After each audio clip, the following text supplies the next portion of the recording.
Hmm. Okay, we're live. Hello and welcome to Tug Chat, where we are continuing our discussion of spaceships today. Um, Now, before we get started, of course, make sure you hit that like button. And if you haven't subscribed, what are you doing here? Yeah. Subscribe! Yeah. We Greetings don't to ask for a Danny lot. Just Staten. subscribe, like, share out. What is this? What Hi, is Dan. this? Danny, what's going on, bro? We got a Polly here. I'm guessing that is on Sarah's Yes. stream. Yes. Ollie. Always awesome. Vim Vanderstraten is here as always. Timmy. And just FYI, we have not actually talked about the Nostromo yet. Funny you should mention that. Tracy is here. Hello, Tracy. Hi, Tracy. Just a I lot. saw that you've been posting things on YouTube lately, but I haven't had time to check them out yet. But I will. I haven't been getting notifications for it, and I saw something on Facebook about it. I was like, oh, I need to go catch up because I'm not getting notifications because YouTube is awesome. Thanks. Let's see. Channel member Tracy, by the way. Right. And channel member Indy Spoats is also here. Do. And let's see, Sean Ennis just showed up. And there's a Herald here. I've heard about him before. This guy, he's crazy Weird cool. guy. He is You're very right? strange. He likes Just drop off the bananas. key, Harold. Yeah, he loves bananas. It's his favorite food ever, I swear. And, I will try to say hi to people as they come in. But as always, don't expect me to completely keep track of the chat. I have a hard time with that.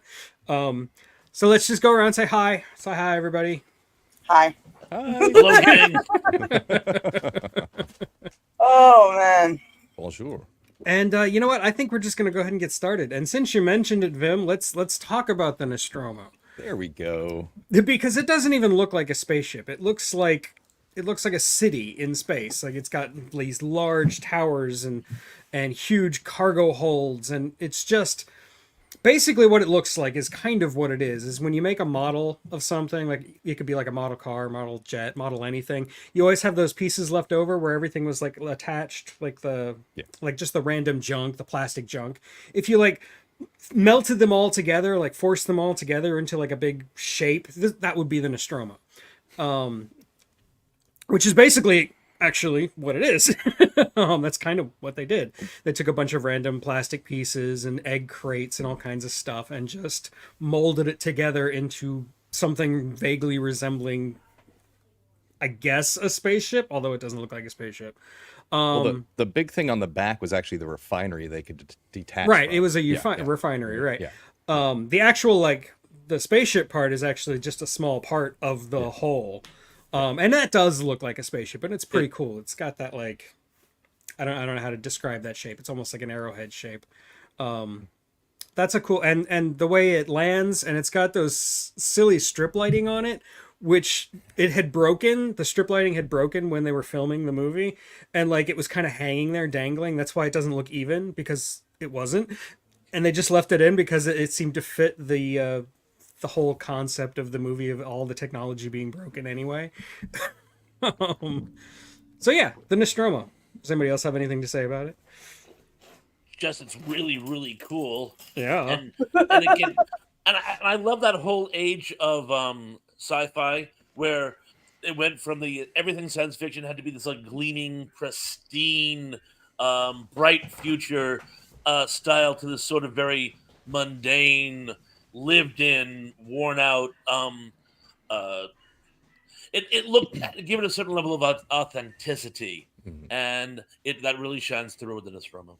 Yeah, I think Alien was like the big turning point for that. Yeah. I mean, George Lucas had kind of started it, but there's still a lot of shininess in Star Wars.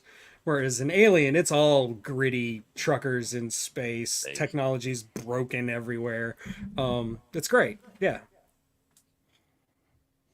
Yeah, I love the grittiness of it, the way it looks like it's been used and beaten and put away wet kind of thing. You know, it's just, yeah, it's a cool looking ship. And the way they have the retro rockets on the front and everything, you know, just to slow it down, and the boosters or whatever, the rockets that are pointed downwards, it's just very practical looking, you know, very realistic in those aspects. So They put some thought into it for sure. But yeah, definitely leftover model kit construction. Exactly. So, it's got antennas sticking off of it and stuff. It's cool. Like There's that. also some really cool sound design, like when it lands and it lands badly, and then there's that loud squeal. Like yeah. you don't quite know what you're hearing, but it makes sense. I love that. Yeah. Things are breaking. I like the concept of skyscrapers in space. It's kind of what it looks like, yeah. Yeah, like it kind of looks like, like if you took skyscrapers, put them in space, and the fact that there's no resistance for it to like fall backwards and everything, because if it were to do it here, you'd get that resistance that would cause it to tilt and pull up and everything, but you could do that in space because of the lack of space friction and everything and resistance. But like yeah, it just doesn't, like, I think when I look at it, it doesn't, because I'm here on Earth, I'm an Earthling, this is my perception and my experience, it looks like it shouldn't fly, but then you're like, oh wait, that's right, it's space. And so it doesn't have to be aerodynamic, right? Yeah. Exactly, right. Like it's kind of like that's again, like when it comes to these spaceships, I love when they get away from the airplane look and into these really, really cool, interesting kind of perspectives. Because again, why do they look like airplanes? Because that's what, that's what we were used to right here. And that's what we exist with in our atmosphere. But when you go outside of it, you can get crazy with it, like as the Nostromo does. So I really like the bridge design. How like just everything was toggle switches and CRT monitors kind of thing. Oh yeah. And they actually the guy that built that set actually made a lot of the switches and buttons work, as in like when you pressed them they lit up, or when you switched this switch something would change over here kind of thing. Like they worked things in the in the bridge or in the cockpit or whatever you want to call it. And they actually had to hit certain switches, and they actually had to memorize which ones to hit because all the other ones didn't do anything. So, but it's cool the way that it's like multi-tiered, and there's a place for everybody to sit that has their own thing to do. I just always thought it was a really cool bridge design. So yeah, and I like that they have these, that it's very cramped. Like it feels more like a modern spaceship because the cockpit is cramped. They have to have their like chairs on rails so that they sit down and then they get slid in. Yeah, it's cool. It's pretty cool. Yeah. And also there's so much detail. Like in the mother room, which is like, it looks like a white padded room with all these lights on the walls. If you look you can't see it unless you're looking at it in like 4K high def. But every single one of those lights has a symbol on it. That means something to someone. It's very cool. Yeah, there's a lot so of detail. much detail. That. It's insane. Yeah, it's like when she's in the reactor room or whatever, going setting the ship to self-destruct, and you look at the control panel. Yeah, that's like the buttons she's hitting, and they all have little symbols on them. It's not like English. It's not numbers. It's these weird, different little symbols. Yeah, even the keyboard in the mother room. It's not. Yeah. Those aren't letters. Yeah, it's just it's neat the way how much detail they put into that stuff, and you only see it for a second, But yeah, I loved watching the making of that ship. That was a pretty neat little documentary. So, that's a cool idea that. In the future, do we evolve away from the Arabic language and the Arabic script, right? Mm-hmm. That most of Europe uses, right? And that do we go into something else? And so that's kind of an interesting idea. Mm-hmm. Hi, Daryl. And hi, Face. Yeah. Hello, Fred. Oh, hey, just saying hi. Oh no, that's okay. It's funny how we automatically assume Western. Well, when I say, as you pointed out, they're Arabic in origin, but we use the Western number system and the Western, or the accepted Western number system, the accepted Western alphabet. And there's no guarantee that in a future that would be the case. Even the keyboard. Brian Aldiss wrote a short story once, and it talked about how in the future computers would be very influential in day-to-day living, and he was certainly right there. But the keyboards that they used weren't typewriter keyboards like we use today. They were piano Ooh. keys, Right. with the black keys being like the shift buttons, and so piano lessons became much more important in the future because that's how kids learned how to use their computers. And I now, like of that. course, it was easier just to stick with the keyboards, but it just shows you never really know where technology is going to take you. Mm-hmm. No, Well, and that's cool.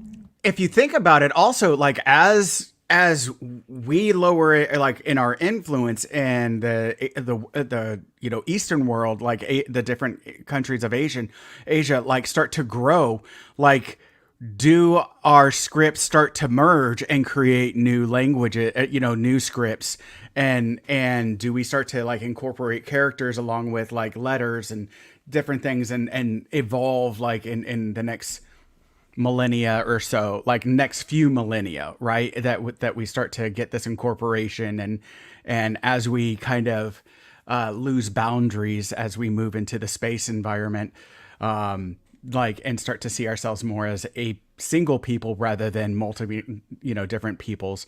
Like, is there more merging, and thus these new scripts, right? It's just like, and then like the ideology behind that, the perspectives behind it, cultures behind that. It's just cool. Again, like sci-fi provides such opportunities, and it's just a great. Oh yeah, it does. Hi, No, Daryl. Hi, great move. Snarky. It's high. Great point with the Nostromo. Sorry. I also like, as long as it doesn't turn into like I don't know if you've seen these, but like the full Japanese keyboard where it's got a hiragana keyboard next to a katakana keyboard with some like kanji on the side, so it's like a million keys in front of you. It's insane. I don't know how they do that. It's why in like anime, like in Ghost in the Shell, they've got like augments on their hands that their fingers like split apart into more fingers and they can all type together. It's it's just wild. As long as we don't go in that direction, I'm fine with it. Hey, I'm all for the augments on the hands, though. Yeah, that's with the pretty extra cool. keys. Yeah, that'd be cool. I don't know, man. I jab one finger. I'm gonna jab like 800 more now. I don't know about that. I know. I have enough difficulty with the coordination on the little bit that I have. You want to add more complication to that? Right. I Right? use No. one finger to type on my cell phone. That's how I type, right? You want me to? Oh, that's fucking oh boy. Now I turn into like each finger is its own little octopus. Like no. It's got a little brain too. I don't know. It's, Yeah, like complicated. I can't do that. I used to actually use two different keyboard setups. I used to type in Dvorak because it was faster. of course you did. Yeah. I use one finger. I Well, just I mean, like, okay. Here's the deal with the Dvorak keyboard. When the keyboard was originally invented, the QWERTY keyboard that you know, it was specifically designed to be as inefficient as possible because old style typewriters would jam up if they were used too fast. So QWERTY is the most inefficient setup for your keyboard imaginable. It's designed that way. So Dvorak is actually the system where it's the most efficient as possible, and it does increase your typing speed. Like it almost doubles it basically. The problem is that you can't change. Like it's so ingrained in everything, in every culture, that like you can't change it. And when I was doing it, I worked at a publishing company and I was using the Dvorak keyboard to work faster because I was crazy, I guess. I don't know. The problem was like then I would go to somebody else's computer and I'd have to like basically switch my brain, like switch a flip in my brain, like and do it regular QWERTY style again, and just going back and forth.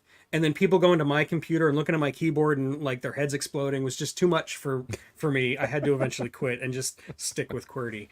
But just so you know, QWERTY is extremely inefficient. Well, it's hey, PK. it's something that I have to do with CAD is like I type like entirely left-handed, like my entire Right. I cover the entire keyboard with my left hand, and my right hand never leaves the mouse, so that I can just sit there and enter commands and so on and so forth. And I don't have to like switch, but going back to two hands sometimes is weird, because it's like that hand should be on the mouse, not on the keyboard. Right. Anyway, so I understand that. yeah. Yeah.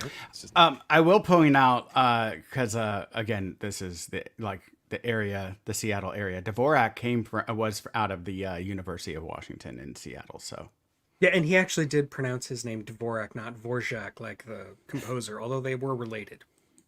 But anyways, I was like, I had to look that up, and I was like, because I was like, what is he talking about? I'm like, oh, this is really interesting. And then I saw that he's like from University of Washington up here. I did not know University of that he was Washington. from Seattle, so that's cool. Yeah. So anyways, I was like, hey, another thing University of Washington did really well. So Hello, BK. Nice to see you here. Harry, hunting what's going pectite. on? Yeah. Hunting.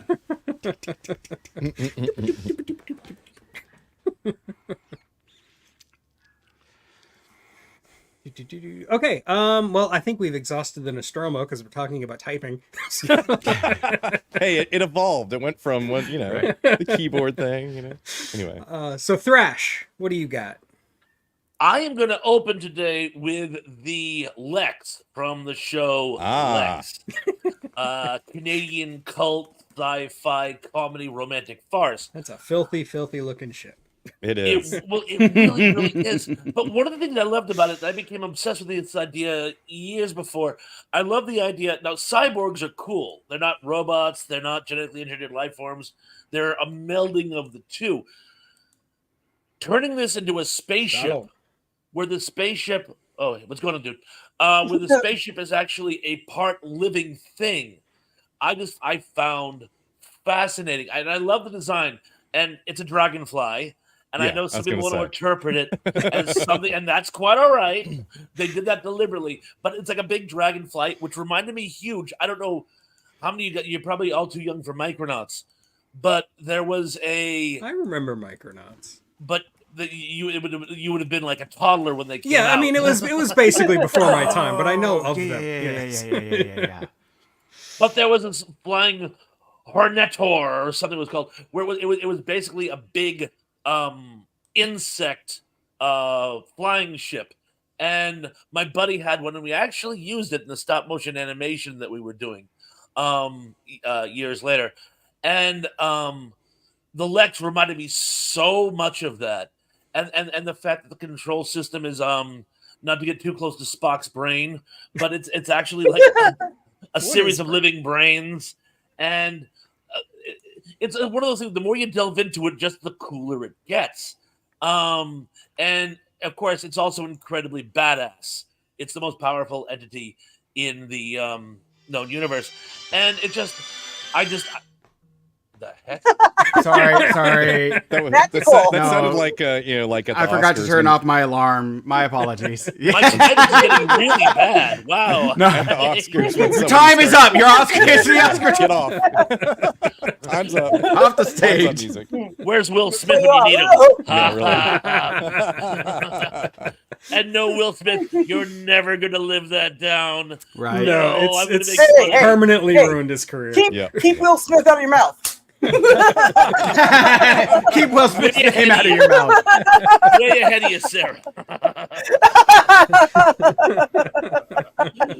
Not a chance. I love that. I do love that sci-fi trope where like a brain is being used to power a spaceship or a computer or something, like an actual. But they want a biological body brain. next because the brain's not good enough. You know, they have all the powers, but the brain. And you're like, I Okay. just like it as a trope. I think it's fun. And like in Metroid, it becomes like the main villain is like the mother brain. I love that. it's funny too because like in the original series of Star Trek, right? They're on that one planet after Kirk and them get kidnapped because of course, and the Trogs are sitting there trying to teach them how to fight and stuff, and these got these brains in these domes, betting on no currency. Oh, the game Blake is 7. Good Transkelion. Okay, thank you. Yeah. 10,000 Quatlus. Yes. Yes, Okay. yes. It's more brains, right? Second, but I got there.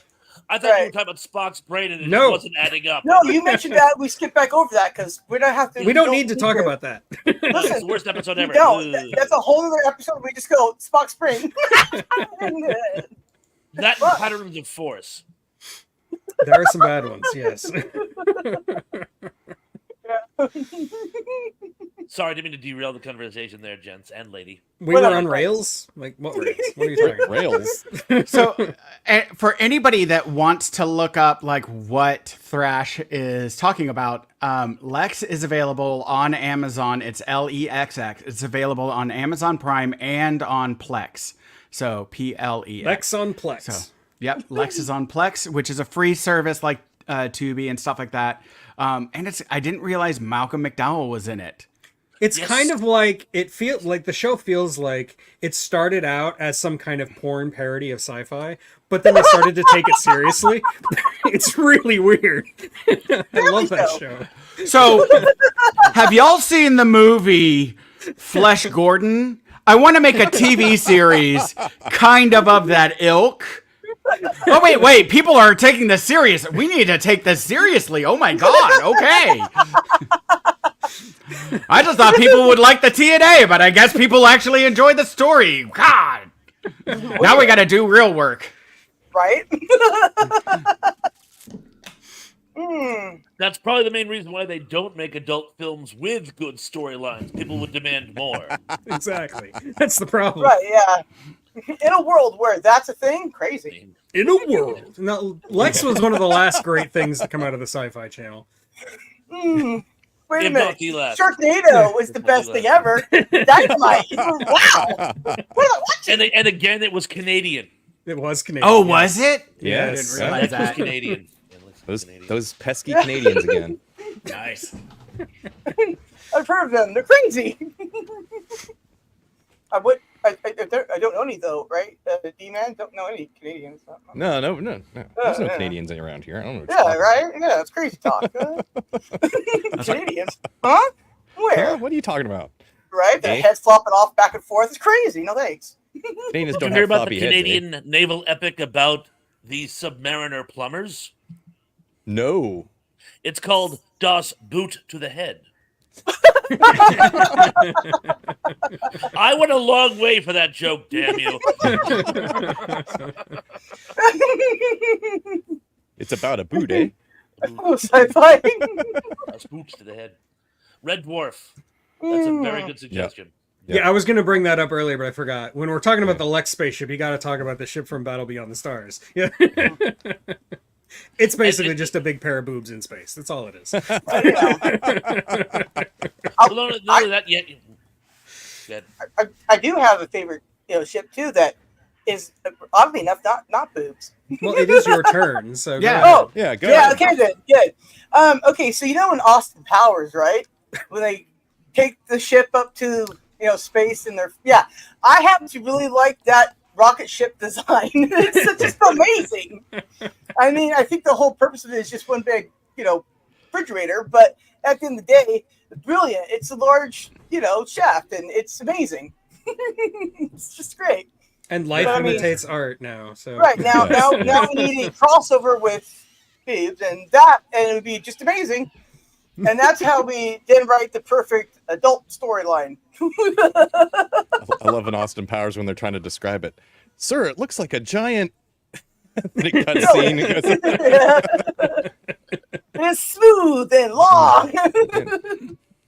it's But got yeah, a pair of big juicy, whatever, melons or whatever they're talking about. I can't remember. It's been a while since I've seen Austin Powers. So. Right, but it was just very clever design, right? Because I Yeah. mean, because like we talked about before, you got that inappropriate probe going to talk to whales. Why? I don't know. Nobody answers that question. Just no, we got to get the whales. But I like ships that are clever, right? That was a very clever design, very funny. It works really well, right? And things like that. But I'd have to say that like one of the best. It looks like a giant dick. Come look at this. Well, anyways, as I was stating, I like ships that are like clever and stuff, and like command centers that are clever, like that are functional, but also why does the Enterprise have a bunch of beep beep beep beeps all the time? Wouldn't that be annoying? That'd be so annoying. it's beeping and blinking and beeping Right? and blinking. Exactly, it would be so annoying, right? And Somebody then, just stop the beeping and the blinking. Just stop it. I right? can't take it anymore. What I think is funny too is they have all these, wonderful fail-safe devices, right? Because like I know I pick up my phone and I'll drop, text something or delete something or something weird. But you get like the Enterprise and stuff like that, all of them, and you know, no matter how many times you just hit the control pedals or something falls on it or whatever, nothing ever happens. There was even an episode where they talk about that. The boys, no, I actually hit the pedal, destroying everybody. They're like, that's not how it works. How? How? You know. And then they never have seatbelts. Then some of them they do, but then they just don't have them anymore. It's like, what is happening here? I like how there's no like real standard to any of this stuff, and they just kind of go, "This is future now," and you're like, "Is it?" It seems like not safe, but whatever. But How yeah, do the inertia dampers work? Very well, thank you. right.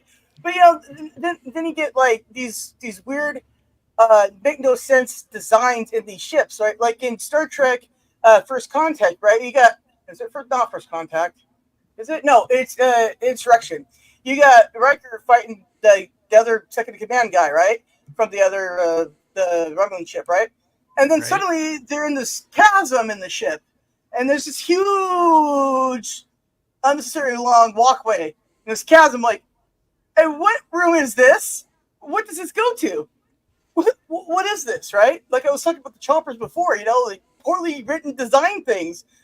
Why? Anyway, the Star Trek reboot, the Romulan ship in that, it's absurd. It's just like a big cave. Like what is this? Yeah. Then they, like, these little walkways and platforms they're all sitting on and doing stuff. It's like, this is a huge waste of space, guys. I mean, yeah, I'm like, hire an interior designer or something. Come on. Right. But you know, yeah, what is that? You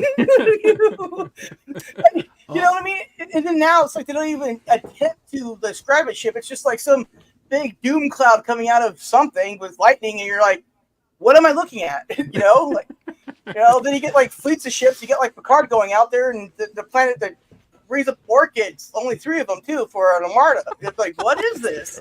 So what it shows you is that sci-fi. Certain entities have won because apparently OSHA doesn't exist with the Empire, because like you look at Star Wars, they were the first stuff against those, the wall when the revolution came, right? And those planks, those open planks, and people falling off down to their doom like over these catwalks.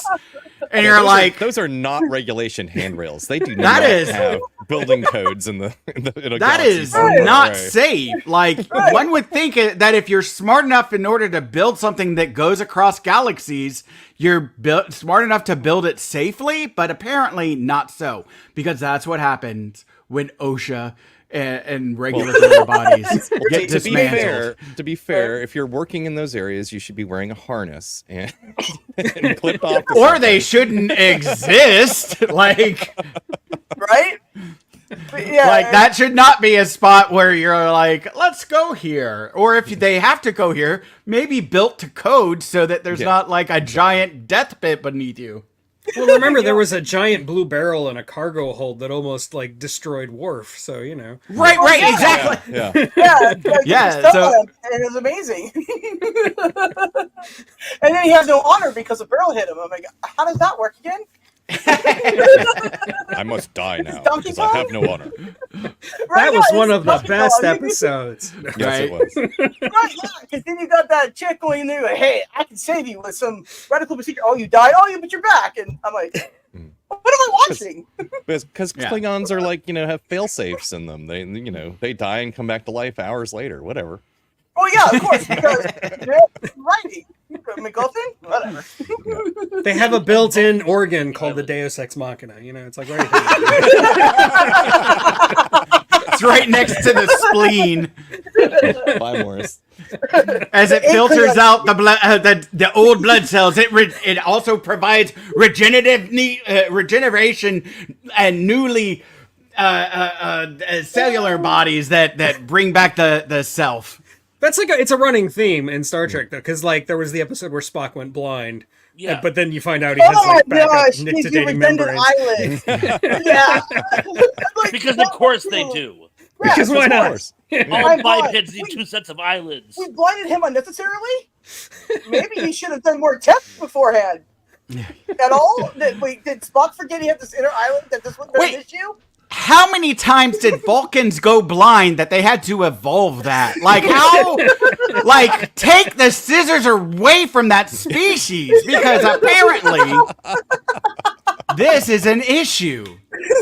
Right? And then you get Oh, the episode Indy. of like Enterprise where T'Pol and Got some splaining to Archer do. go down to Vulcan, and he's like, "Here, where are my sunglasses?" He's like, "No, I have this inner island that we all forgot about that one time."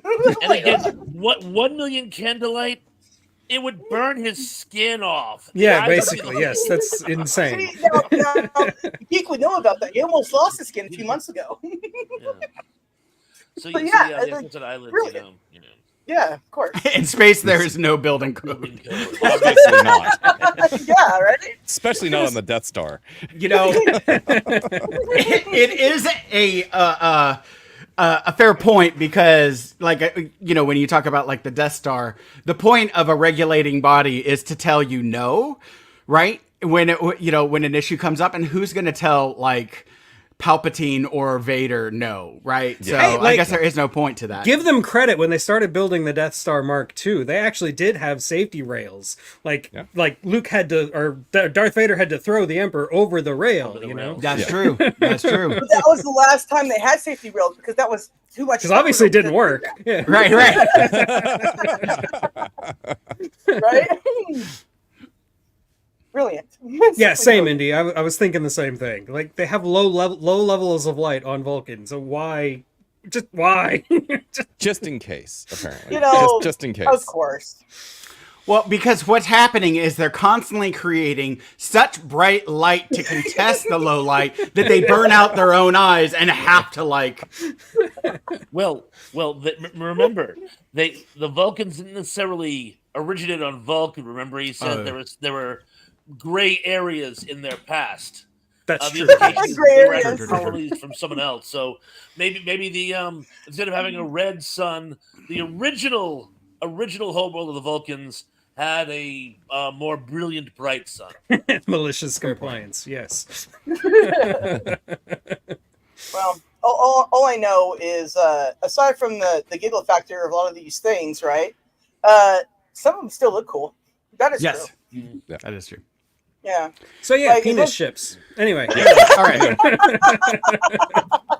I didn't say those words. I said shaft.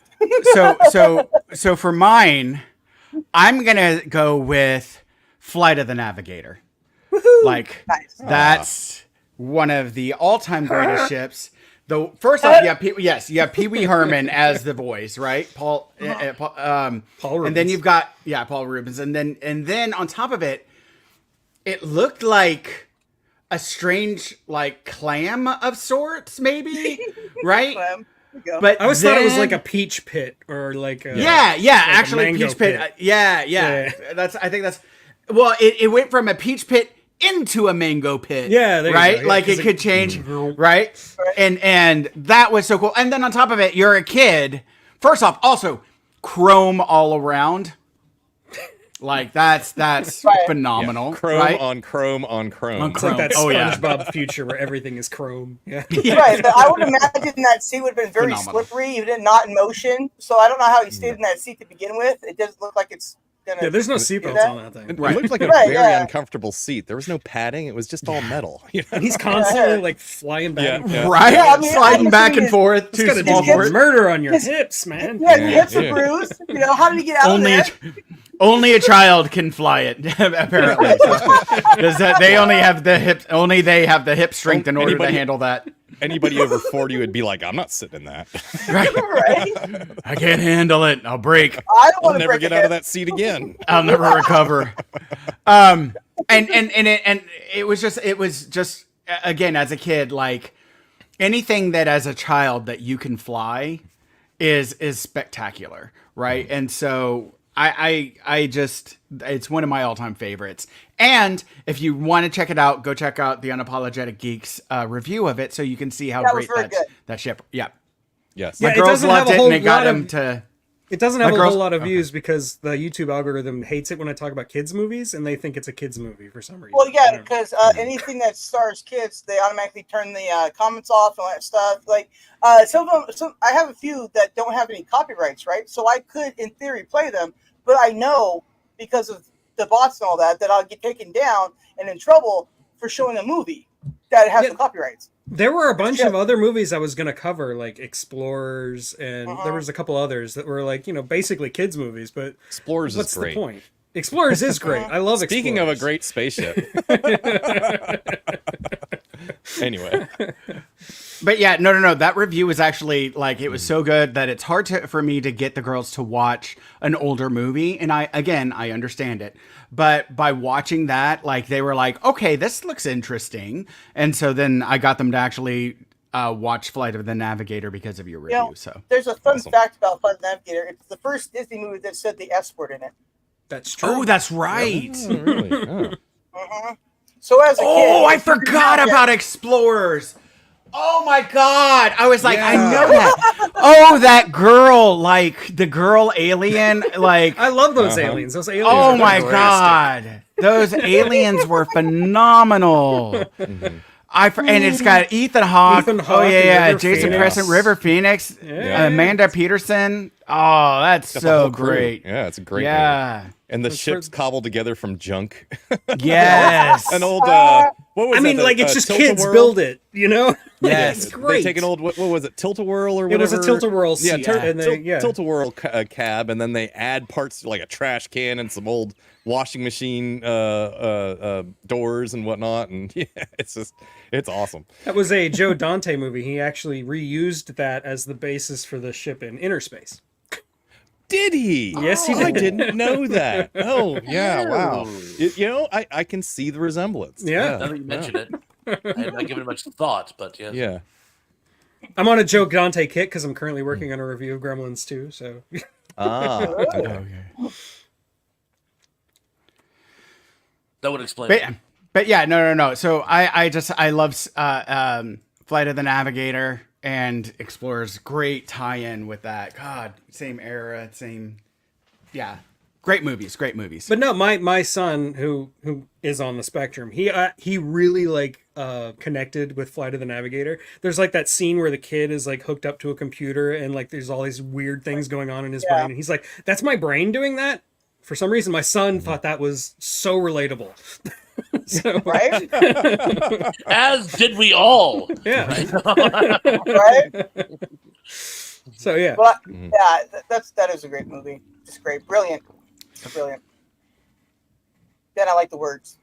And the ship was like, I mean, it was designed to be simplistic so that they could make CG out of it, right? Right. And it still holds up today. Those It effects. still Yes, holds it up does. today. And Yes, like I was it does. talking about on They're also a different practical, stream, too. like Yeah. even if you look at the reflections, you never see any cameras or any crew Exactly. or anything. It's amazingly well done, especially when you're like inside the ship and there's chrome everywhere and there's surfaces with like, angles in all directions. Somehow they never show the camera. And that blows my mind. Like how Yeah, there's hard no that boom is. mic. There's none of that. It's crazy. Yeah. I've scanned it before. I'm like, okay, I'm gonna find. I didn't. I'm gonna look. Like, again. show me any other random movie and I'll show you a camera in a car window or something, but Yeah. not this. In World. Logan's Right? Run, Yeah, there's in a Logan's shot Run. with Box where he's literally the camera is filming himself. Yep. Once you see it, you can't unsee it because it's so Yeah. obvious. And it's my favorite scene in the entire movie, but I'm like, And they had I think an Alien. They had a boom mic show up a couple times. Yeah, in there few is a different boom mic shots. in Alien. Yeah, I remember that. Yeah. And they're just like, leave it in. You won't notice it. But like Actually, in Alien, you can even see you can actually see Ridley Scott in one scene where Ripley is like running down the hallway and there's all strobe lights going on. Like you can see Ridley Scott standing there. Yeah. It's like, who's that? What? There's another person on the ship. what like one of the things again to kind of go to that point, like you look at all of these like big budget films and stuff like that or at least these films that are made by these incredibly respected, detail oriented directors that have all of these little things that you can find in it, right? Even like Game of Thrones had the Starbucks cup in it, right? And that was a big thing, right? That was a big deal. And like, oh yeah. In the final season, like They're all they were sitting getting at a so table, fucked. and somebody forgot to remove a Starbucks cup from the table. Yeah, As oh they're yeah, all the internet sitting went here. crazy about it. Oh yeah, blew up. Yeah. Why did I remember So this? Starbucks So- is everywhere. I mean, yeah, you yeah, know. exactly. There's They're- a they're- Starbucks Unless you're where the unless- Starbucks used to be. unless you're I like how they talking about. made fun of that in Spaceballs, like that whole concept where they, Oh yeah. Oh yeah. But like, so you've got all of these like phenomenal directors, like with these slips and detail oriented, and things are getting in, and yet here it is with this like quirky little like kids movie, Like low budget That- Disney movie, right? honestly. right? That it like has all of this opportunity, yet it doesn't like. It doesn't actually happen, and that's just impressive to me. Like, I appreciate.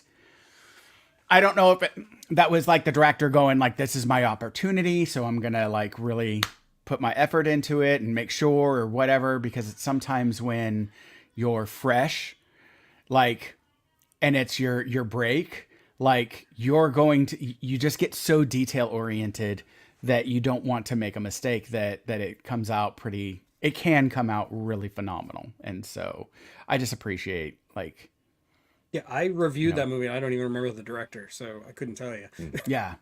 Yeah. I just appreciate like, here's a low budget that you expect this to happen in, and it doesn't. Especially like you said, there's chrome everywhere. There should be a reflection, and yet, like Scorsese or whatever, all of them like have had some sort of Spielberg. Not counting have had- Stanley Kubrick, but everybody Right. else, yes. Yeah, they've had something like that, and it's so great to me. I love it. Anyways, sorry. No, Flight of the Navigator, great ship, great movie, highly recommend. Yes. The end. Damien. I am gonna go with the other overworked, beaten down ship in sci-fi, the Serenity, Firefly. Yes, I knew that Firefly was going to come class up vessel. eventually. Yeah, that's on my which list. is like the Millennium Falcon of that universe or whatever you want to call it. But yeah, it's a ship that's basically overworked, underpowered, and held together with bubblegum, duct tape, and spare parts scavenged from derelict spacecraft. I always love the concept of that. It's like they're flying. They run out of fuel sometimes. They're flying. They're held together with threads, basically. And it's a smuggling ship, kind of like the Millennium Falcon. And it's got this ragtag crew. Of course, the Millennium Falcon just has the two of them, really, but is of just all kinds of different people from different backgrounds, kind of smushed together in this space, and Oh, Lance is great here. show, Hi. great ship. Anybody else have any input on that? Oh, Nathan Fillion is first off. Nathan Fillion is a phenomenal Han Solo. Oh, right. Yes, he is. Yeah, Right. And so, but then the space cowboy kind of thing. Right, exactly. But like the thing that I always liked about it is that it kind of reminds me of like a bird with like the almost like a condor or vulture neck. Yeah, like an It's like a elongated cross bird neck or between a whatever. bird and a bug when you look at it, like, Yeah. which is why it's a firefly, because its butt glows. Anyway, Thought you said something else for a minute there. Oops. But yeah. And first off, and I love that the show has such love, right? Josh Wheaton kind of ruined any chance of that ever like coming back, because people appreciated it, the series for what it was, like, or as far as the cast, right? They appreciated the series for what it was. Like I've looked at interviews with when people are like from that cast, like talk, are asked after the, the information about Joss Whedon gets released, and like they all, like, not a lot of them had anything bad to say about him per se, like, with their experience. But yeah, it doesn't, but it also is like the cast often says like, we love that the fans love it.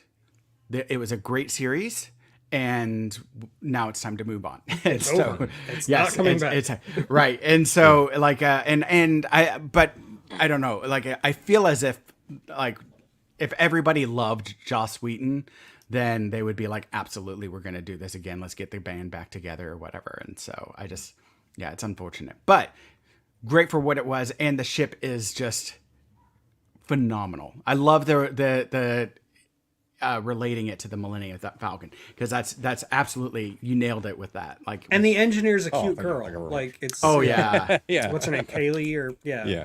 yeah. And her husband plays with dinosaurs. right? Yep. Yeah.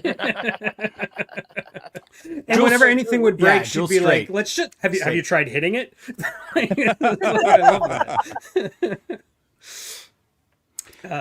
Yes, if it had kept yeah. going, it probably would have fallen off. Like the fact that it only has one season and one movie is one of the reasons it's so good. Like if it kept going, eventually it would have gotten tired. They would have run out of things to have, Yeah. scripts about, kind of thing. Like there would have still been some great stuff, but like it eventually would have fallen apart. Like most Well, Joss that's the Whedon problem. products. All do. sci-fi shows that, Yeah. that outlive their usefulness have that happen to them. Sliders is one of my favorite shows Oh. of all time. Oh, Sliders, man. Yeah, you see what's going Whoa. Whoa. Sliders. Okay. I mean, the first couple seasons are great, but then, okay, let's not have one. Let's have two recurring villains because we need a framing device. No, you don't. No, you don't. You don't need. Now let's get rid of all the main characters except for one. What? Yeah. Why were we here again? Me neither. And that wasn't Jerry O'Connell's fault. Everyone else bailed on him. But Yeah. it's just like the show has outlived its usefulness. Mhm. Close on a high note. Don't let it Yeah. limp to the barn. So yeah, I couldn't agree with you more. Sean Mayer. Yeah, cool. Very cool. Excellent job. Cool. Nice. Yes, Tracy, because the remake of Battlestar Galactica is really good. No, it's absolutely just really not. It's fantastic. I love it. It's Ronald D. Moore. That's It's a scene for scene remake of the original. That's true. Yeah. Yeah. Fantastic. No, I'm gonna stand by that. I love that one. So Me too. I That's all right. I Yeah. love you guys. yeah. No, there's plenty of room for disagreements and stuff like that. But like, Oh, there's a disagreement. Yeah. I'm just right, but it's okay. but no, I like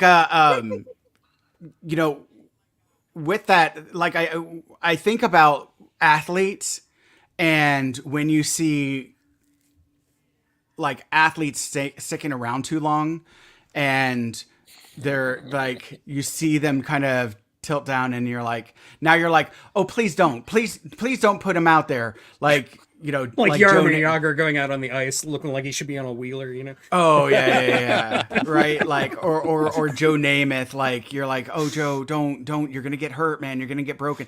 Like, even like I love that Peyton Manning. As much as I don't like him, I love that he had a sense of humor where he is like, hey, defense, thank you for winning me that Super Bowl, right?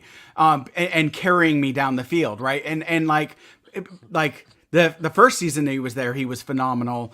Insane. I'll give him credits when he was with the Broncos. That second season was really, really sad to see, right? Or you get like flabby old Ric Flair like, going up against he's- The Rock. Like what? right? Yeah, right. You're like, oh, come on, It's man. like, don't break his hip, man. Just right? Like, oh my How god, many dude. years did Muhammad Ali keep boxing after he shouldn't have? Right? Oh, well, yeah, exactly. Yeah, it just Oh, kept yeah, going yeah. and going. It's like, please, And- please. And so like when you look at these athletes, like, and you see that, and to me, it's like, it's much more obvious, I feel like, than like in entertainment, than like in a TV series, because you can see the actual like effect, the drop off, right? And when you're doing an entertainment show, a sci-fi show or something like that series, like knowing when you've run out of ideas and looking at it and going like, okay, this is our upcoming season. This is crap. We need to get rid of this. Like, we need to like go ahead and just retire this, because this is going to be terrible and it's going to ruin all of our careers. So please, let's not. Right. Well, I mean, it's like, even going back to the original Star Trek, like there were times in the movies, like by the time you get to Star Trek V and they're geriatric, and the movie's still pretending that they're not geriatric, and it's embarrassing It's so embarrassing. But then you get Star Trek 6, where Nicholas Meyer comes in and says, no, these guys are old. We should have a story about them being old. And William Shatner did not want to do that, but William Shatner got overridden. And Star Trek 6 is fantastic. Did you see Star Trek 5? Let's go ahead and look at the old. It's fine. Don't worry about it. Like, well, but that's William Shatner. That's William Shatner's ego. Well, yeah, he's a big narcissist. We all know that. Yeah. Where he's like, no. Let me put my dentures in because every girl's want to get on this. Like, but I mean, like, come on. Look at the movies. You've got Star Trek 2 and Star Trek 6, the two Nick Meyer movies. And in both of them, it's leaning into their age. Like in Star Trek 2, that's like the whole theme of the movie is getting older and are we past our prime? And this is my son coming out of nowhere. My past is coming back to haunt me. You know, I mean, it's perfect. Yeah. Right. Every green alien woman, I'm waiting. Like crazy. Anyway, it's okay to be old. But then in Star Trek 3, he's kicking Christopher Lloyd in the face on a that volcano. was pretty cool, though. I love that movie, but it's pretty silly. Mm-hmm. I mean, I've had enough of you. Tired. Of you. I would love for a parody with like a person who is like Shatner's age and body type. Yeah, I know. How did I miss that? And like running across, then all of a sudden it cuts to the stunt double who looks like Chris Helmsworth doing flips and jumps and all this stuff. And then you see him come down, right? And then he's doing like, it's obviously doing a Shatner parody, right? And you're just going to the extreme with it. Right, yeah. Like the Hulk Hogan leg drop and stuff like that. Like. Speaking of athletes who were way past yeah, right. Like, oh my god, yeah. Oh, brilliant. Yeah, Brilliant. yeah. So I just I think that concept and you know and again like you know what does it like with spaceships or whatever like I think one of the things that we have to do as fans is to temper our nostalgia. Right? Because are we appreciating the actual work or are we appreciating the nostalgia? Right? Like when we go back and we watch some of the things from our youth and we're like, ooh, that didn't age well. Like, why did I like this? Right? And you know, we got to temper our nostalgia because, you know, we can look at our past and things were so much better when we were younger because we were kids and we didn't know what was going on. So everything was great, right? When you're ignorant to what's going on, everything is wonderful. Oh, it was the Reagan years. It wasn't that great. We're on drugs, everybody. I don't even know you. It's so USA. Mr. Gorbachev, tear down this wall or that wall. I don't know. Well, I'm just saying, like for all of us, like when we look at things, we got to be mindful that when we think back to that, we're thinking back at a point. How old were we? Because are we looking back? Are we 30? Yeah. Right. Are we 30 and again, that first episode of Mad Men when he does the speech on nostalgia, right? And the power of nostalgia when he's talking about these advertisements, like it is really, really powerful. So are we holding on to the nostalgia or are we holding on to the work? Right. And that's a difference. There was a time where I wasn't nostalgic. Oh, those were the days. Oh, those. I had to. That was great. Well done. That was phenomenal. That was so good. Take a bow there. I love that one. Yeah. I love that one. Thank you. I have a friend who does that unironically. Like, I'm not going to name names, but I do have a friend who, like, his whole shtick is just talking about the good old days. And sometimes he'll be like, remember when we were having that party a couple years ago? Like, yeah, all you did was talk about the past. So you're actually reminiscing about a time where you were reminiscing. All right. Oh, my God. Oh. That's just the worst. Let's go on about it. Well, I'm the guy who did a retro on Nostalgia Day. Yeah. And when I became an adult, I said, you can take this childhood stuff from my cold dead hand. Right. Well, you know what Aldous said? Aldous said when childhood dies, the remains are called an adult. It's then cast into society, a more polite word for hell. And I'm like, yeah. There you go. Yeah. Pretty much. I miss rollerblading. Let's go do that. Come on, guys, let's go. I'll break a hip. It's the flight of the navigator seat for me, man. I'm old. We were talking about spaceships, weren't we? Yes, I was trying to remember at some what we point. were talking about. The I can't Firefly. rollerblade I'm anymore. Firefly. Yeah, I think my back would break. I already got some issues now because I had a fun childhood rollerblading. Well, anyway, I guess that means it's my turn. So I'm going to go ahead and yes, it is. get us back on track. Back around to the. I'm actually go. going to talk about a spaceship that is not from a TV show or movie. I'm going to talk about the USG Ishimura, which is from the video game Dead Space, because this thing is really cool. It's called a planet cracker, which what it does is it like literally cracks open planets to mine it for resources. And it looks like a ship inside of a giant rib cage. Like, Yeah. Yeah, because Dead it's cool Space looking. it's horror, obviously, just from the name you can tell, Mm-hmm. and it deals with like walking corpses and zombies and stuff, and like the design of the ship kind of like goes into that, like it makes it feel like this ship is itself a zombie, like a rotting corpse in space. And you are Isaac Clarke, named after my two favorite writers. And you are there as an engineer to try to fix this dead ship with all these, monsters and zombies running around. But it's the design of the ship and that they call it a planet cracker. I just think is the coolest thing. I love it. I love the concept of it because the rib cage is basically just a bunch of cargo holds where they hold the materials that they gather from the planets they're cracking open. That's all. I just love it. And the interior of the ship is like, it's very Nostromo-esque, where like you've got all these rickety hallways that look like they're made out of, pallets and cobbled together parts, and there's wires hanging everywhere and steam vents going off, and you've got to try to like fix things as you go. I love the design of it. I think it is one of the coolest spaceships ever designed, and the fact that it's only in a video game doesn't affect that. It's still awesome. So yeah, the USG Ishimura. I highly recommend you look up a picture of it because it's very cool. Well, you don't have 80 of them? What's wrong with you? I mean, okay, I'll look it up later. I mean, I could do it and I could share it. Here, let me do that. There you go. Yeah, stills are okay to show usually. I haven't seen a problem with them. That's not a great picture. Let me find a better Here. picture. I can post this one. Oh, you got one? Okay. Yeah. Well, here we go. Here, And let yeah, me- it does look like Hellraiser, kind of. Because, yeah, there's a lot of Hellraiser influence. It's a little bit small, but let me see if I can zoom in a little bit. I don't know if you can see that well. Oh, wait. Yep. There you go. Yeah, see? Yeah, we can see it. Yeah. Okay, can you see it okay? All right, yeah.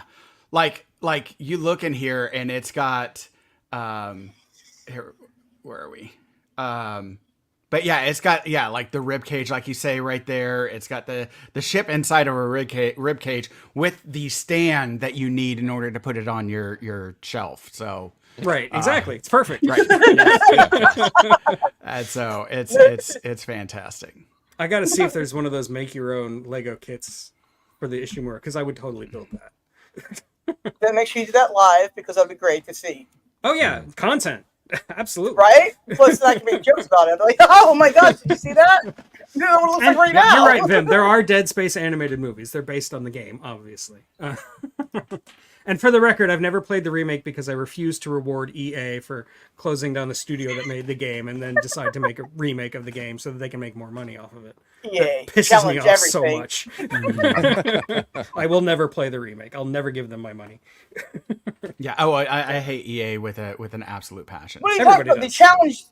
They challenged it, man. You didn't like their challenge? They're like, hey, we're going to challenge you to not like us. So you're like, oh, mission accomplished. And yes, John Carpenter actually for a while was trying to produce a Dead Space feature film. Like he was trying to get it produced because he is a giant fan. Because yeah, John Carpenter, all he does is stay at home and play video games all day. He's a legend. Right? He's what we all aspire to be, One right? of two movies he did, but yeah, whatever. Video games.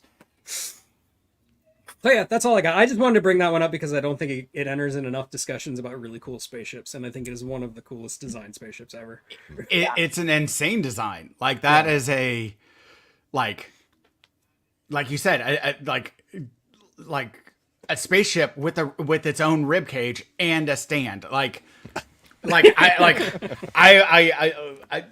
I would never have come up with that. I could only imagine a child coming up with that, and it's wonderful. Well, no, I don't I mean, mean that you didn't- insultively because no. they have the creativity, right? It does I have the like logic. it does actually have a utilitarian purpose. It's not just because it looks like a stand, although that is a great purpose. But like, there's other pictures, you can't see it in the picture that you shared, but like, it grabs pieces of the planet with like, basically cables that come down from those stand pieces to hold it up into space, like pull it up into space.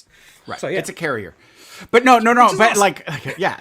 But no, but what I'm saying is like just the whole general design. Like I have too much in my old age. I've got too much limitation, right? That's been put on to me, right? And that Right. a child has the freedom to be that creative, to come up with something. And it's such a unique design. Like it's not like anything that we've kind of discussed so far. So I don't think Great. children should be playing Dead Space though. Honestly. but drawing their game own is scary. spaceships, they should do that all day long. It didn't look like a stand. Too. When I first thought, my first thought was it looks like some type of cyberpunk futuristic trench gun. Where Yeah, it does kind of look like a trench gun because it does have that pointy front. Yeah, stand on the bottom and you. it does look like it's got the handles and yeah, you're right. Yeah, I see that. that was the first thing I saw. But it's a really cool design. So okay, that's all. I just wanted to bring that up. So Thrash, your turn. Me again. Okay, I'm gonna do something contemporary for a change, and for you Rick and Morty fans out there, I have to talk about Rick's saucer ship. Yes. Of course. This thing, it just works on so many levels. First of all, again, speaking of the explorers and whatnot, it looks like he cobbled it together from junk. I mean the photon rockets are garbage cans. It looks like it's built together from trash, but it's a typical cliche, even old style flying saucer with the clear dome on the top and the saucer design on the bottom. They have the running joke every time he gets out of it, you hear cans and bottles falling out because he's always drinking and driving. At a time when anti-drinking and driving ads, and are rightly so, at the forefront. It's pretty much the only thing the country can agree on is that you shouldn't drink and drive. And in flying in the face of that, he's constantly drinking and driving and proving it because he opens a door and boom, the cans and bottles fall out. Thank you very much. It has an AI, which of course is the natural extension of Star Trek's working, Jack the Ripper, blah blah blah blah. But it's up to speed where it's a much more approachable, Uncanny Valley-esque, a conversational AI, and it's really really snarky too. Like the scene, my job was to protect Summer, not to make sure Summer's cool with the overall vibe. I absolutely love it. And it's incredibly, incredibly lethal. And that's the greatest thing I think about Rick and Morty, is that he's the most unformidable looking person. And yet he's incredibly, incredibly, incredibly lethal, just like your Doctor Who type. And the ship fits that perfectly to a T. Oh, and I have to mention the old style. And who didn't want to do this with their toy car when they were a kid? The headlights are basically high power flashlights duct taped to the front. Yeah. I love that. It kind of looks that when they were Very nice touch. It kind of looks like that tiny saucer that Blair was trying to build in the thing, like under the ice. Yeah, it kind of does. Definitely, yeah. Oh, and I love that there's like if you go back to that picture real fast. So like you can see like this basically sums up everything. Rick is obviously drunk. He's got a bottle of wine and he's got a bottle in his hand. Morty just feels like he's that kid who does not want to be there. There's the garbage cans, like you say. There is a sail that has ropes in there, like attached to it, and like the headlights duct taped on. It's like a Glortid or Glortoad 1986 American, like it says Glort Glorto or something like that, 86, and then I Love Schleems, and it's the Schleems. and it's the rocket similar to that from Austin Powers is what the rocket looks like, and so it's great. It's great. It's just absolutely great. Yeah, Rick and Morty is a Agreed. phenomenal show. And the battery is an enslaved micro universe. Yes, Yes! I love that. Right. Oh my Losing god. power. Peace among worlds. Yeah. Totally forgot about that. Oh yes. God, that's great. That's so great. Are any of your scientists working on any type of new technology? All of them. That's their job. Right? Oh, Oh, funny stuff. Yeah, it's such a clever show. it It is. really Now- was. Particularly now- if you were an old school sci-fi buff. Oh yeah. And now they have an anime version that's out on Max right now, which is brings in the sci-fi, yet from an anime, but stays true to like the anime style and writing and everything like that. So if you like those, it's a merging of those two worlds. So Is I've it heard in it's good. Japanese? I haven't seen No. it yet. I thought that would be slick, actually, if it wasn't Japanese. well, I'm certain that originally it was in Japanese, or that there's a Japanese version of it.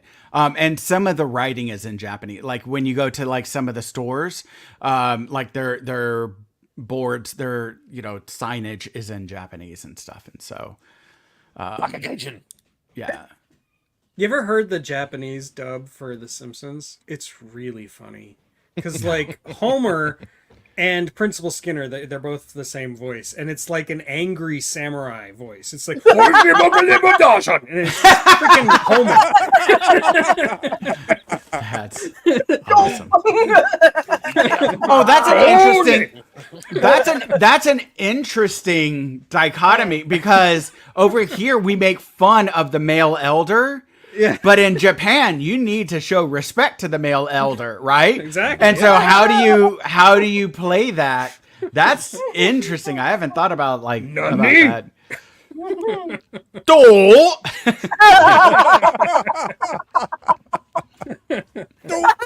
I love it.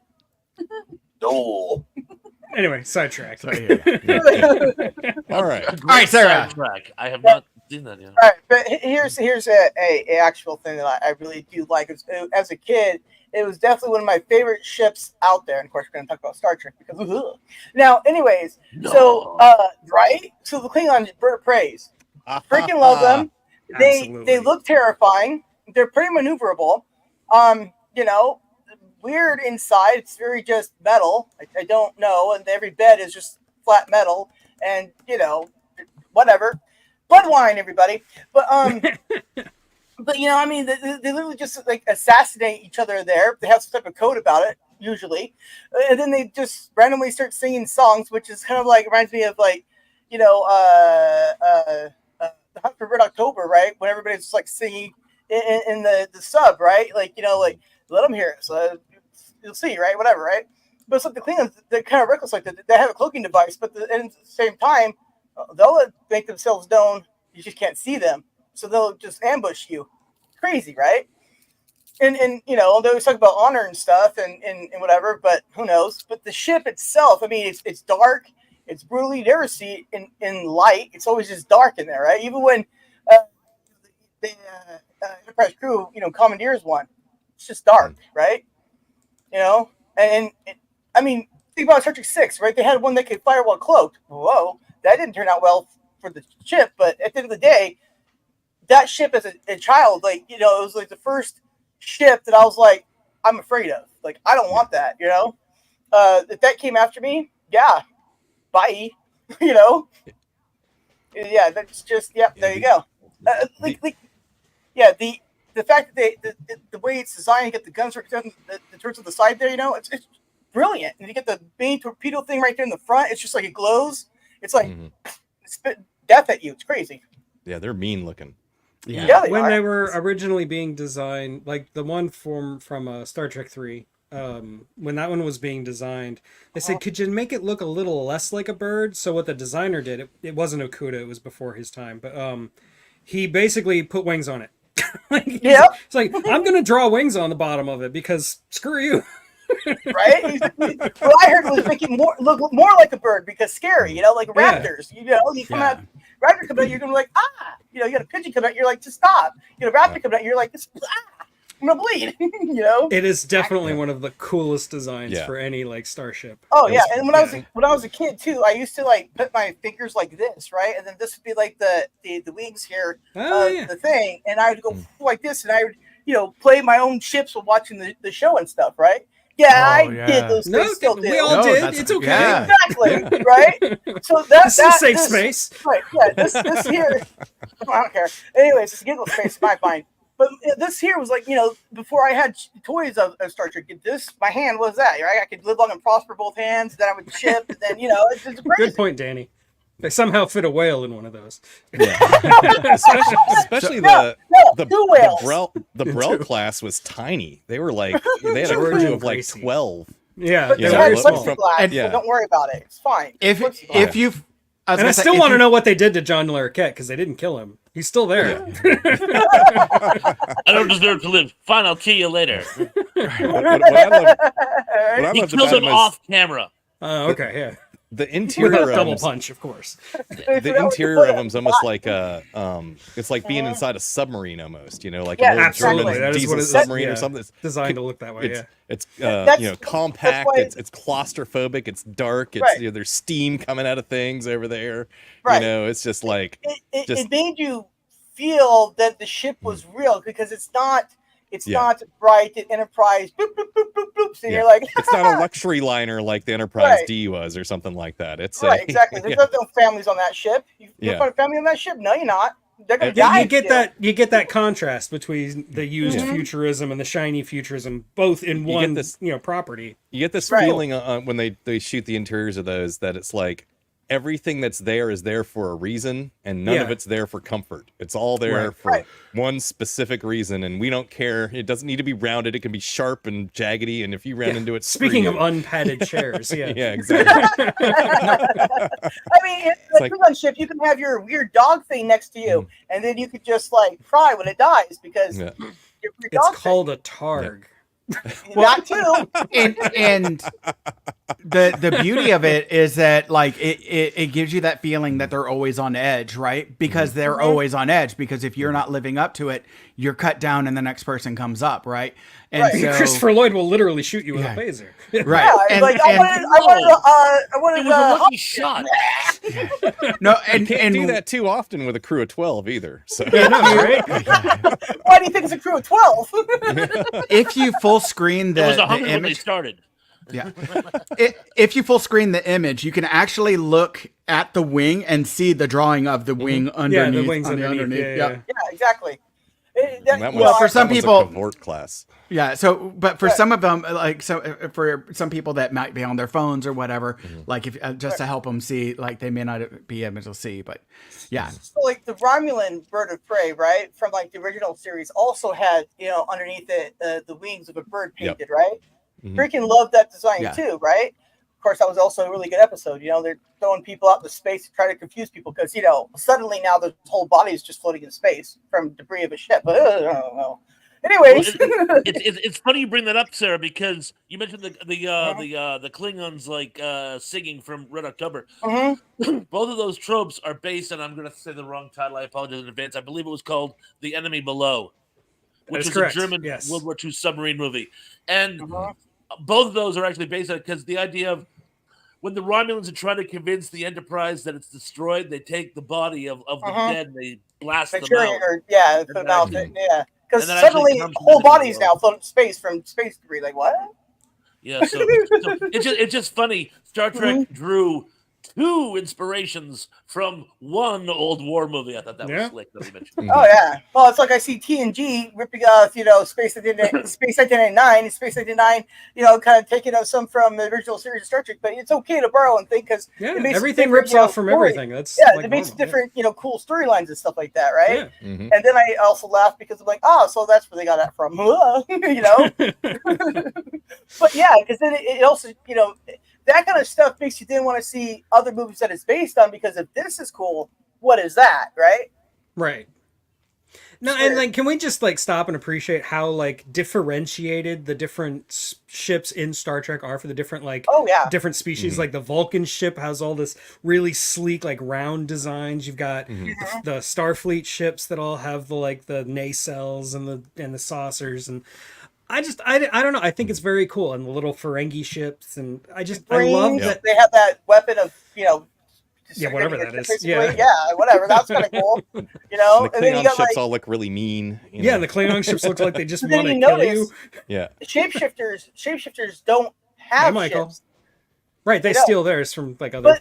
but Yeah. also if Odo was found in space, but they can survive in space, so they don't really need ships. So that's true. another thing they could have gone with too. Technically the Dominion should have won the war in 5 minutes, right? But they're messing around with clones and the rest of the species out there, and I'm like, what is happening? I'm a formal enemy that's not doing my job right. Why?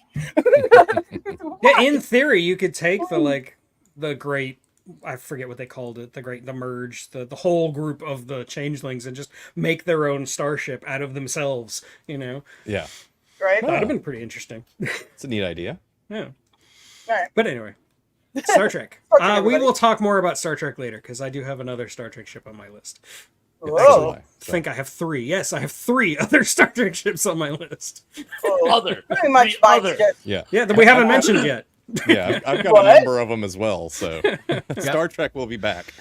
Star Trek, everybody. Yeah. So Harold, your turn. All right, so I'm going to share this image and let it speak for itself. There we go. There we go. Futurama's ship. Yes. Yes. Like Different purple. okay, first off, great sci-fi show, right? Oh, and I yeah. love One that of they the brought best. it back, right? One of Oh the yeah. excellent job. I love that it has like one. They made sure to put like one like cannon on it, but it's a transport cargo ship, right? Yeah. And that when we're talking about so many ships, right? We're talking like oftentimes we're talking about explorers or battleships, right? And this is a cargo ship, and yet it's one of the most iconic ships out there because all they're doing is it's the FedEx of space. That's it. That's it. We're talking about UPS of space, the mail person of space, and that's and then it's an iconic ship, and I love that. I like. I like that it has that Matt groaning overbite because like all the characters Yes! in the cartoons have Yeah. an overbite. I love that. That is such a Yes. nice little visual gag. Yeah, Even the ship has an overbite. Yeah. right. And again, it's a motley crew. It's like kind of like that. The I can't remember his name. The old man that owns everything. He's like almost a nice version of Mr. Burns, yet just as like diabolical and horrible, right? Like But he's in Are you just talking about Farnsworth? yeah. But he's in slippers, which is even funnier, right? Right. And Good so news, like everyone. Yeah. and so he looks like the Simpsons science guy if he got old, right? Right, Like, right. almost like- right. Pretty much, right? Yes! Oh my gosh, he does. Yeah. When And so Laban- flavor. Yeah, it's like and so like it's just it's a great show, and it's a absolutely great ship. That it deserves its kudos and all of the ways that it has escaped trouble and benefited us. I think it deserves, and also like that horribly ugly green. Looks like to me, it looks like every single cleaning product like container. Like it's the color of vomit and cleaning product. And I know that color all too well from my college days, and so there's a little bit of like a trauma with it, but it's great. It's great. Is that what it looked like in my bathroom in my old apartment there? Spotless, my friend, spotless. It was cleaner after you were in there than it was before. It's like, thanks for cleaning the bathroom, Scott. You're like, did you see it? Kind of had to. Yeah. Right. Oh, All right.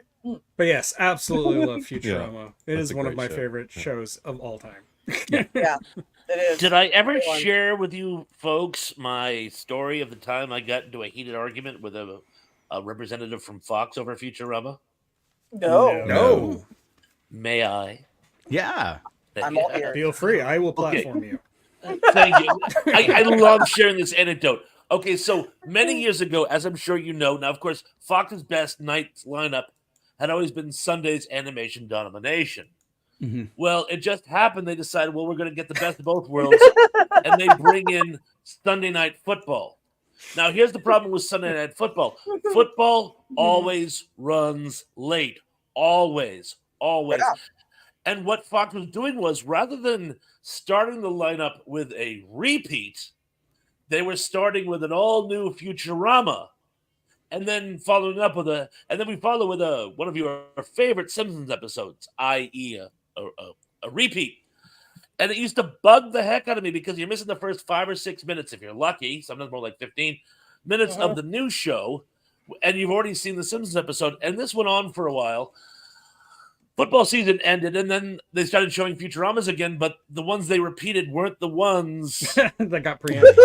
exactly. Weren't the ones that had been preempted. And I said, mark my words. I was working at the video store at this time, the place that sold movies. I go, mark my words. This is a ploy. So when the box set comes out, they can say, buy this new box set with never before seen footage. And sure as canola, when we went to our big convention, and this Fox guy, he's gleeful. He's like, you have to hawk our new box sets. They have, and I'm like, never before seen footage. And I'm like furious because I knew they were going to do that. And I'm not stupid. And when I'm right, I feel even less not stupid. Well, Fox was actually, this is a big national convention for Suncoast and Sam Goody. And the check was all picked up by these various production companies. That night, Fox itself was hosting a cocktail party for us. So I was drinking their booze and eating their hors d'oeuvres, and I see this guy, and he's answering a question. Yeah, be sure to push the new Futurama. It has never before seen footage. And I said to him, yeah, I know, because you deliberately preempted a lot of the episodes and then never showed them in the period of repeats. And he goes, we did not do that intentionally. I go, yeah, you did. He goes, we did not do that by design. I'm like, of course you did. So if I noticed it, one of you guys had to have noticed it. And he got really heated. And afterwards, I'm like, wow, I guess I hit a nerve there, didn't I? I cannot admit to my capitalist practices. That's right. Right? How dare you notice that we're making money off of your guys' misery? You're welcome. If he had said something like, oh, is that what happened? Gee, what a weird coincidence. I'd have let it go. But Did you want to buy the box set? Sarah, how dare you imply that any company would ever profit off of the misery of the American public? Never. Of their viewers. Don't you? They are You deliberately deprive your own Actually, viewer base. Tug, I do not. I actually do not make a profit at all. And so therefore I make no profit. So I do not profit off of anyone's misery. I am miserable right there beside them. So Right? But I'll make fun of you. Co-miserate. You're Yes. miserable? Ha! commiserate. yeah. Ready? That's funny. Yeah. So that is shame on my me. anecdote. No, that Nice, was beautiful. nice, yeah. Yes. Yeah. Thank you. Okay, Damien. We have You got time one for one more. Yep. So I'm gonna go back to Star Wars and pull out one that's I've always thought was one of the coolest ships in Star Wars franchise, which was Home One, the Mon Calamari flagship from Return of the Jedi. Oh yeah. The big one with all the bulbous parts on Yeah, it, it looks all like the rounded. bubbles. Yeah. It's like it looks like it's pieced together from these, teardrop shaped pieces. They just all attach to it, kind of thing. Because the Mon Calamari are aquatic. Yeah, exactly. Yeah. And interesting fact on those, or if you want to call it a fact, whatever thing from the expanded universe, is that they are originally designed to be filled with water so they can swim about inside in their natural aquatic environment. But when they have other species on board, they drain all the water out and put those little things on. Extreme. Yeah. So anyway, I always thought it was a cool ship because it's like, it's bigger than a Star Destroyer, an Imperial Star Destroyer, and not as big as the big. Yeah, that's not quite it, but that's close. I think that one there's a couple versions of it, but it has it's like the complete antithesis of that design. It's not like this sharp wedge shaped. Damien, thing. can you share it? I don't know. Can I? Yes, you just go to you find it and you hit preset or present. I mean, not preset. Sounds like preset. What button's that? Oh, present. Yeah, I got that. Don't confuse me, HH. Oh. Present. I am not seeing that. Okay, It's hold on I got StreamYard there at the very bottom. Yeah, where it says- I can do it. Get it from if you go to the Wikipedia page for it, home one, you can open it up. Damien, you see at the bottom where you see mute, stop Yeah. camera settings, and then the next one is present. There it is. Yeah. They present full of bombs. And then I go, what, share screen or Yeah. slides? Okay. Make sure you Share select the screen. thing you want to share, though. We don't want to see anything that's about horses. Okay? We're not going down that Here road we go. again. Yeah. Got it. Right. There you go. That's kind of from the back, but yeah, you can see. Damien likes it from the back. You see on the side there. That's what she said. I'm kind of a butt man myself, and this one's got a nice round one if you look there. Anyway, Donk. I like how it's got like the docking ports on the side and these like little bubbles on the top and everything. It's just so it's like the complete antithesis of an Imperial ship. It's all rounded and soft lines rather than yeah, there you go. There's a good one too. Oh yeah. Rather than that like angular sharp arrowhead shape. And they're big, they're powerful, and they're just cool looking. So I just always liked them in Return of the Jedi because it was something different from everything being Yeah, it was unique. hard for sure. lined. Yeah. So I'm so glad you mentioned the concept of the aquatic species because I actually had this conversation / good-natured argument with somebody once.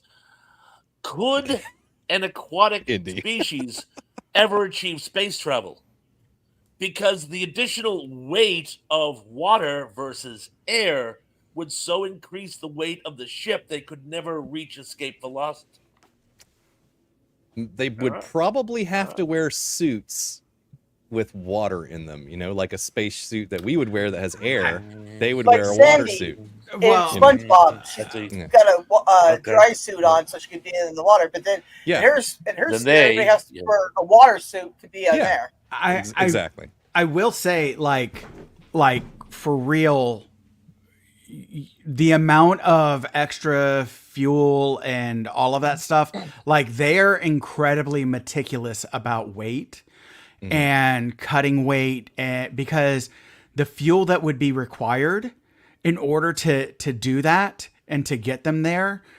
So when you add in even just a spacesuit with water and all of the people that are on something like that, the amount of extra fuel that you would need and the space that you would need, and thus the added weight to that, it would become really, really difficult. But that's a really good question. I'm curious. I'd have to Star ask Trek dealt with it a little bit on Enterprise, where they had a Yeah, I was species. just It was thinking one of the about that. Zindi, I think. Yeah. The 50,000 species of Zindi.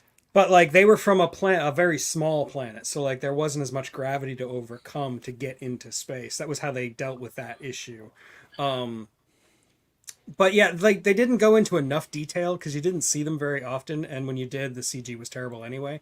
Well, yeah, for the best. With my eyes bleeding a lot. But they I'll- did try to tackle some of the logistics of it, which is Well, kind of neat. I I'll like have to that ask- advice, but that Yeah, indie I'll stuff was not good. Yeah. I'll have to No. ask the Space Ninja about that and see Please. her thoughts about that. Yeah, absolutely. Please. And I would think it would be about the same as like if you're bringing cargo up into space and you have to account for the weight of the cargo or a satellite or something along with the crew like they did on the space shuttle. You would The just rocket account for that, equation, you yeah. know. But yeah, you definitely wouldn't want to fill your entire right. habitat full of water because that would weigh too much, you know. And But it's uncompressible. yeah. So But if you have, good point. but the thing is like if you yeah. have, like even like you're talking about like whatever, like tens to thousands of people in this that like you can say you account for it, but you're gonna drastically limit. You know, Yeah, now no, I unless agree. unless you're talking about something like a nuclear energy or something like that, like you're gonna we're not there yet, but like you're gonna drastically limit when you're talking about like a liquid fuel. this is Star Wars, man. They have Yeah, they Star have Wars doesn't get speeders into the that technical float. stuff. They have magic. Star Wars is magic. They have floating speeders that just sit there. They use like, the Force. yeah. Yeah. Anyway, They invented light water, which is Yes. the same. Yeah, I'm- air. Yeah, I don't know what I was thinking. yeah. And If you give you this time. They built a sub that can go through a planet, even if a planet had a hollow core and you go straight through it. Do you know what the pressure at center mass would be? It would be Very negligible, I'm sure. Mhm. Yes. Very negligible. Anyway. So yeah, And but yes, it's magic. Sean, I've actually researched this because I wrote a book that had a spaceship that was surrounded by water. The idea is you would actually have to go up with liquid oxygen and mix it with hydrogen that you would mine from asteroids or somewhere else in space in order to make the water in space. You don't carry the water to space because that breaks the rocket equation. Right. Or if you're really lucky, you can go get water from asteroids or comets, Nice. especially. So yeah. Yeah, but that's a really good point. Oh, pfft. Indy, stop stealing my thunder, damn it!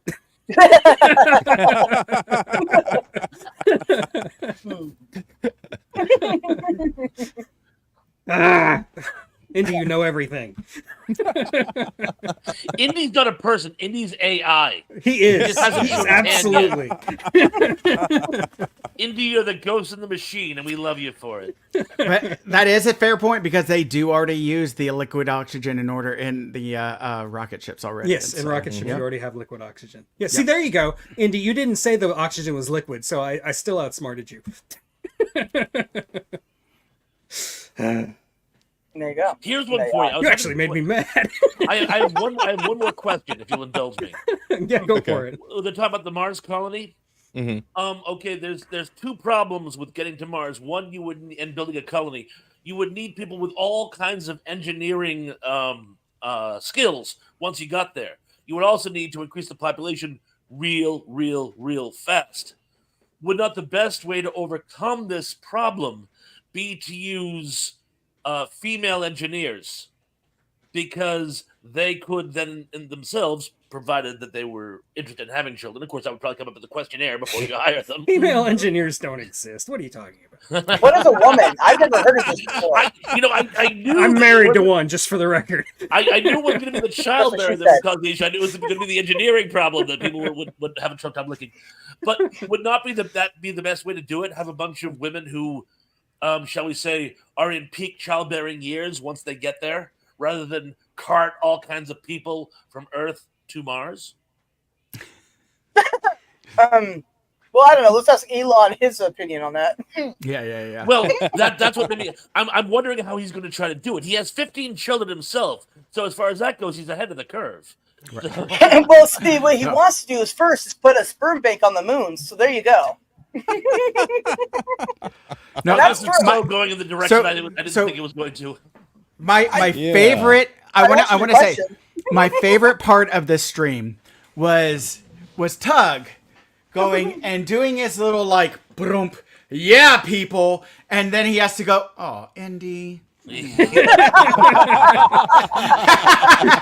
like like that's like that like yes like moment, and then like getting that anger, because I've been there so many times. I've been there, and so Let's like see, yeah. I'm going to tell myself, and Indy, do not correct me if I'm wrong here. I'm going to tell myself that bit of information is actually in Paradox, and he read it from Paradox, and that's how he knew it. So it still came from me. So there.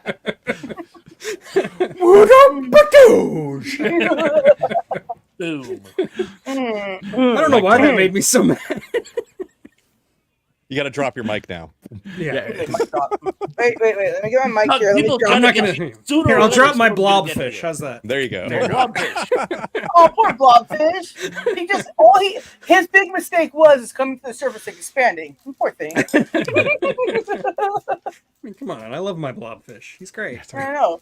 But in the water, he looks so much better, Yeah, blobfish definitely look better. What in the water. doesn't? right? They look all complete, and then they come up to the surface and they're Explode. sorry. Yeah, I look and majestic. exploded. I look majestic in the water. Unfortunately, I don't live there, and so.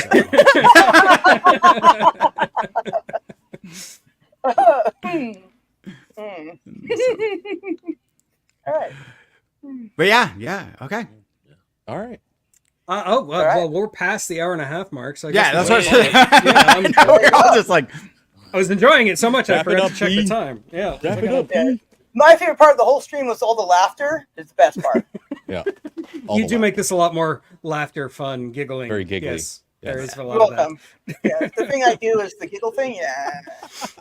Thank you to everybody who's here in the chat. Sorry if I didn't shout out to all of you independently. A lot came by. I saw them. I tried to put them on the screen. I tried to say hi to everybody, but I'm sure I missed a few people, and I'm sorry. Believe it or not, I can apologize. That's the anti your brand. Don't do that. Yeah, I was going to say, you're going against your brand there, man. you know what? I'm gonna take ownership of it. It's actually my fault because I was running a little bit late. I was getting cleaned up, and then like I was like, "Oh crap! I got 2 minutes. Run! I'm not apologizing for myself. I'm apologizing. That's right. for him. That's right. It was my. It There you was go. me. That's right. That's right. I've been without facial hair. I need to get myself a beard because I can't. Yeah, you're missing something. Yeah. This isn't fair, guys. And Damien's I'm so hard to insisting on not stop, wearing a hat. What is Yeah, that? Damien needs a hat. You need a beard. right? I need actual, like, these kind of headphones. There we go. There you go. There you go. What are you talking about? Sarah is the beard. No, I'm just kidding. Whoa! Just kidding. I'm kidding. Gosh, just struck my. There. Anyway, stick around on my channel. In about half an hour, I am dropping a new video, and it's something completely different from anything I've ever done on my channel before. Oh, yeah, that's right. I'm using my green screen. I'm excited to show it to you because it is either funny or it is incredibly cringe, and I can't wait to find out which it is. Could be both. And now could be for both. something Well, completely different. maybe I'll play it on my channel sometime and do a full analyzation of your work. Yeah, And go for it. okay. I won't copyright strike you. I promise. No, you won't because you'll be there too. Yeah, exactly. Other than that, check me out on Twitch on Thursday nights. I've been running RoboCop, and it has been fun. And on Tuesday nights and Saturday nights, I'm on Harold's Twitch channel, Killing Zombies. And other than that, that's all I got. Anybody else have anything else to plug? I have my show tonight at 7:30. All are beyond welcome. I'm actually ordering everyone. Beyond welcome. Oh, okay. I'm kidding. I'm kidding. Yes, No. yes, sir, It's sir. just going to be a general live chat tonight. Got nothing going on, but everyone's welcome. I'm really hoping to see all of you there. Do you have trivia tonight? I do have trivia. Carol Burnett trivia. I don't care for that. Good. Zuplex asked me to do Carol Burnett like months ago, I remember and that. I've come. Remember. She has a treasure trove of trivia. In fact, I had to exclude. There was some that were like stuff I didn't even know. So, and Like the I'm ear trying to thing? make my trivia more like a kinder, gentler trivia, so more and more people feel enfranchised. My trivia was meant to be a challenge, not an indictment. I liked your harder trivia because I usually was better at it. Usually your easier trivia, I do terrible. Your hard trivia, I do great. It's weird. That happens. I forget to keep That happens. score, so I have no idea. I'm like, did I answer that right? I forgot already. Good. See, that's why those angels will kill me. forgot. I will admit that if I'm really lost and I have absolutely no idea what you're talking about, I just follow Indy's lead. I think a lot of people do that. Smart idea there. Yeah. The easiest trivia I ever did, Indy did not do his normal 110% on, and it left like echoes of like dun, dun, dun. I think he's still a little cranky about the cheese cigarette thing. I did not make that up. My hand to God, I did not make that up. Cheesy cigarettes, huh? Crazy. Weird. Anyway, Sarah, you got anything going on this week? I do things Thursday, Saturdays, every other Sundays, hopefully with Dan and Pond still, because that was actually, I had a lot of fun with that. That was great. And the other thing is, right now I'm trying to get some real world stuff done, so moved and everything. And I got that tooth fixed finally, so I can talk again. Isn't that great? And and then I have one more tooth to fix after that, and then wow, I pretty much caught up on things in life. Ugh, it's crazy. So yeah, just watch for my channel. I'll be going live with people doing the stuff I do, and then I also might just do pop-ups again because things might work out. And also, it's been really hot lately, so I haven't been around because my tech keeps overheating, like last night. So yeah, but otherwise, I'm around. What about you, Harold?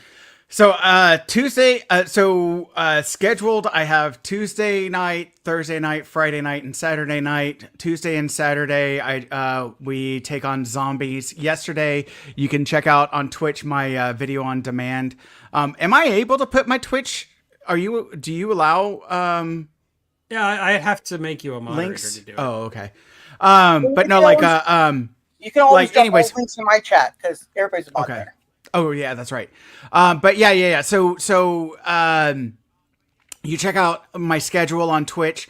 It's all there. But Tuesdays and Saturdays, we take on zombies. Last night, if you watch the video on demand, we had a very rough time, and it was fantastic. 356 zombies, and one of our members had to dip out early, and so it was a bloodbath. It was rough. It was very, very rough. Yes. And then we showed our base afterwards, and it was, again, still rough. They were like cockroaches. But like then Thursday, with a friend Anomaly, we do Baldur's Gate, where you get to choose our adventure and how we do this, and they've already like made us kill a druid circle, and so which then is going to have ripple effects later on in the game, because there's a lot of stuff that comes from that. So we're not sure what's going to happen now.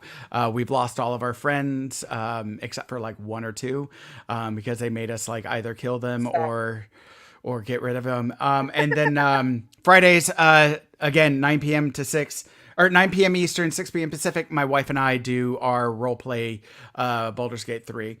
And then I am going to be starting, I've talked with some of my friends on Twitch and on TikTok, and I'm going to be reaching out to my friends on YouTube about starting my Hatter Chats, and doing those discussions with across the board, so that I'm hoping by doing so I'm hoping that by doing that, like, it introduces people that are on Twitch to the YouTube friends, and and TikTok, and then TikTok to Twitch and YouTube, and YouTube to TikTok, Twitch and TikTok, and we start growing people's channels and introduce them to new people and interesting things and all that different stuff. So yeah, it'd be fun. Okay. Looking forward to that. I guess that's it. That's everything we got. It's 103 out here right now. Oof. Fun. And Actually, it's at turn 11 the heat on today. And it's 11:45. You want the heat on? You're insane. Oh my god, dude! It was 119 the other day. Ugh. Just be glad you're not on fire, like your house. I am on specifically. fire. Yes, I'm always lit. I'm hot AF. As Flock. In case you didn't know. Yes, I know. Okay. Never be ashamed of what you love. And until next time, yeah, I got that all backwards. So just insert my catchphrase here. And hit the stream. Oh, End Mr. the stream. Pickle.